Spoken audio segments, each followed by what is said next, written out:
नमस्कार दोस्तों, स्वागत है पीजी टून्स पर, जहां आपको मिलेगी जबरदस्त एनिमे और मंगा स्टोरीज की एक्सप्लेनिंग। अगर आप एनिमे, मंगा और एक्शन से भरी कहानियों के दीवाने हैं, तो ये चैनल आपके लिए परफेक्ट है। यहां आपको मिलेगा thrilling story explanation, interesting facts और एंटरटेनिंग कंटेंट, जो आपको हर एपिसोड में जोड़े रखेगा। तो अभी चैनल को सब्सक्राइब करें और बेल आइकन दबाएं ताकि कोई भी नया वीडियो मिस न हो। Special shout out to NXTM18 NXTM188 को हमारी तरफ से एक जबरदस्त शाउट आउट। आज हम देखेंगे साका मोटो डेज के एपिसोड नंबर 3 को। इसके पिछले एपिसोड्स की लिंक आपको डिस्क्रिप्शन में मिल जाएगी। तो चलिए जानते हैं इसकी आगे की कहानी बिना किसी देरी के। अब तक हमने देखा कि शिन के साथ लू भी साकामोटो की दुकान पर काम करने लगती है, लेकिन वह काम पर काफी लेट आया करती थी, जिसके लिए शिन उसे डांट लगाता है। वो सामान को ठीक से जमा के भी नहीं रख रही थी और बोलती है कि कस्टमर को जो चाहिए वह खुद उठा लेगा। यह सब देखकर शिन समझ जाता है कि लू ने आज से पहले कोई काम नहीं किया होगा, जिस पर लू बताती है कि वो अपने पापा के काम में मदद करती थी। वो बड़ा सा गड्ढा खोदकर उसमें बोरे दफनाया करती थी, पर उसे नहीं पता था कि उन बोरों में क्या होता था। अब शिन साकामोटो से कहता है, हमें इस लड़की को काम से निकालना होगा, ये दुकान का माहौल खराब कर रही है। साकामोटो दोनों को शांत करते हुए कहता है, शिन, तुम्हें लू से इस तरह बात नहीं करनी चाहिए, और लू, अगर तुम काम पर लेट आओ तो तुम्हें माफी मांगनी चाहिए। यह सुनकर दोनों हैरान हो जाते हैं, क्योंकि साकामोटो कभी इतना ज्यादा नहीं बोलता। बोलना तो छोड़ो, वो इतना सोचता भी नहीं है। शिन को शक होने लगता है, क्योंकि साकामोटो आज कुछ अलग ही लग रहा था। तभी गेट खुलता है और एक दूसरा साकामोटो दुकान के अंदर आ जाता है। तिचुमसिए, दो साकामोटो को देखकर लू और शिन चौंक जाते हैं।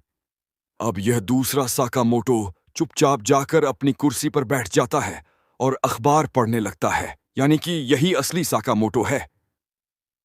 नकली साकामोटो अब उसे चाकू मारने की कोशिश करता है, लेकिन असली उसे बच जाता है। फिर तो नाइफ उठाकर नकली साकामोटो की गर्दन पर रख देता है। दोनों अब अपने हथियार पीछे कर लेते हैं। साकामोटो कहता है, बड़े दिनों बाद मुलाकात हुई, नागमो। अब नकली साकामोटो अपने असली रूप में आ जाता है। इसका नाम नागमो है और इसके पास यह एबिलिटी है कि यह किसी का भी रूप ले सकता है। और तो और, शिन इसका माइंड भी रीड नहीं कर पा रहा था।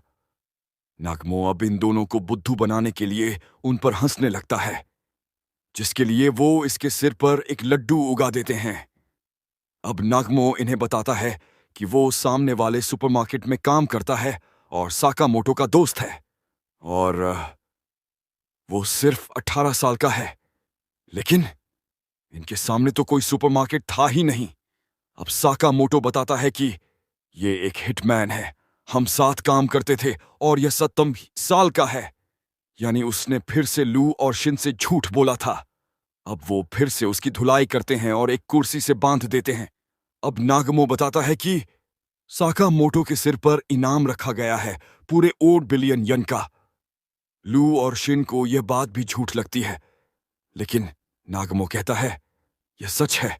जेएए ने कल ही यह बात डिसाइड की है। जेएए का मतलब है जापान एसोसिएशन ऑफ असैसिन्स। नागमो आगे कहता है कि इनाम के बारे में अभी कुछ लोगों को ही पता है, लेकिन यह खबर कल तक सबको पता चल जाएगी। तभी एक आदमी यहां पिज्जा की डिलीवरी करने आता है, लेकिन शिन उसके मन की बात सुन लेता है। वो असल में साकामोटो को मारने आया था। यह आदमी भी एक हिटमैन है और इसका नाम है पिज्जा नाकाजिमा। अब ये आदमी नागमो की गर्दन पर कट्टर रखता है और उसे मारने की धमकी देता है, लेकिन साकामोटो और लू तो मजे से पिज्जा खा रहे थे और वो उस पर ध्यान ही नहीं देते। तभी नागमो अपनी कुर्सी से उठकर नाकाजिमा पर रियर चौक लगा देता है, बांधोती, जिससे वह मरने ही वाला था। लेकिन साकामोटो कहता है, यह तो मामूली हिटमैन था, लेकिन अगर नागमो जैसे खतरनाक हिटमैन आ गए तो क्या मैं बच पाऊंगा? अब नागमो कहता है, अरे नहीं, मैं तो बस मजाक कर रहा था। असल में नागमो द ऑर्डर नाम के ग्रुप का हिस्सा है, जिसमें ये लोग दूसरे हिटमैन को मारने का काम करते हैं, और साकामोटो भी इस ग्रुप का हिस्सा रह चुका है। अब नागमो यहां से जाने लगता है। साकामोटो उससे पूछता है, मेरे मरने से किसी को क्या ही फायदा होगा?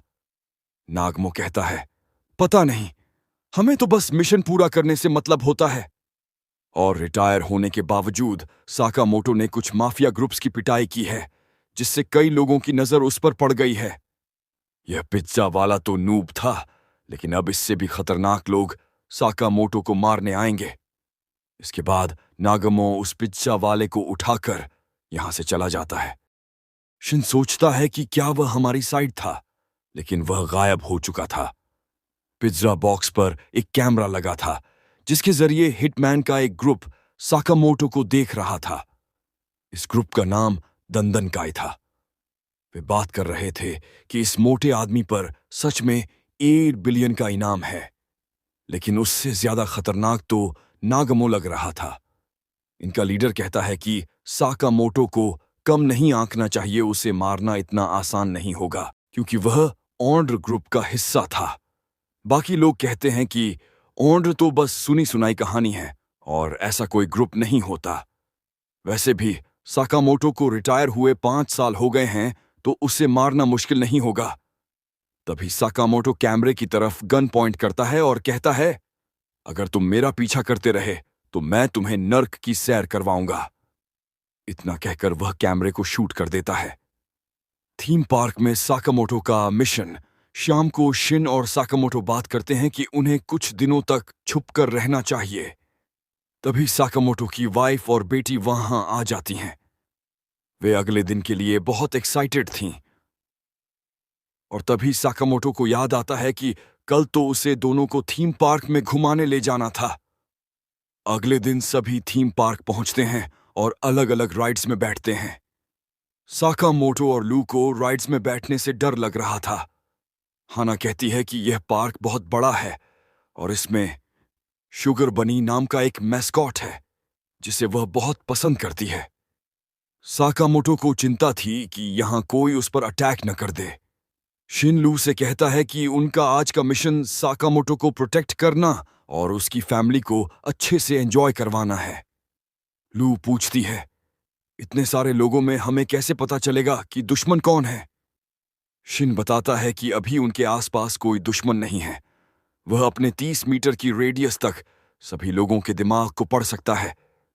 अगर कोई मर्डर करने के इरादे से आएगा तो उसे पहले ही पता चल जाएगा। लू छेड़ते हुए कहती है, तो क्या तुम मेरा माइंड भी पढ़ते हो ठरकी? शिन जवाब देता है, ऐसा नहीं है।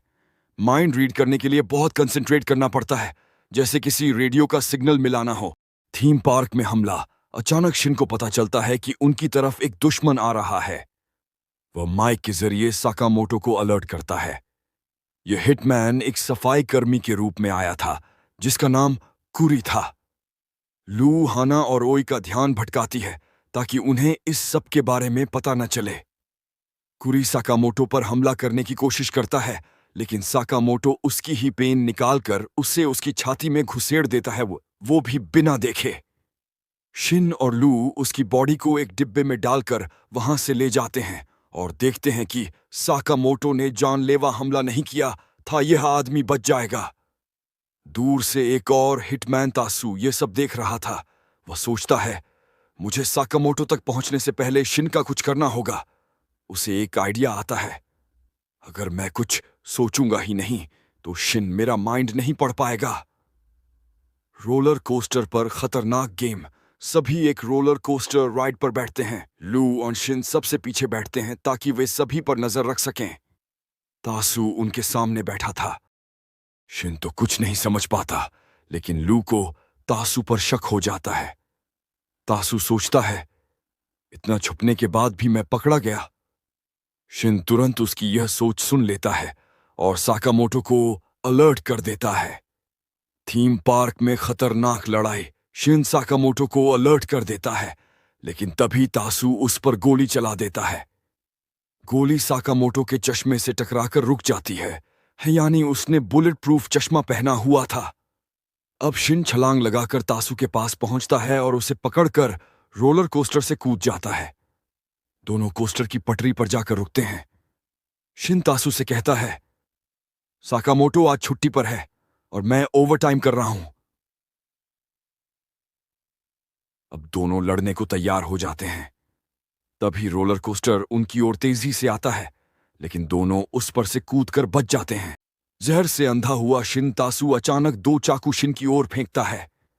एक चाकू उसकी टांग में लग जाता है और शिन को महसूस होता है कि उस पर जहर लगा हुआ था। जहर के असर से शिन को कम दिखने लगता है। तासू हंसते हुए कहता है, मैंने साकामोटो की आंखों में मौत का डर देखा है।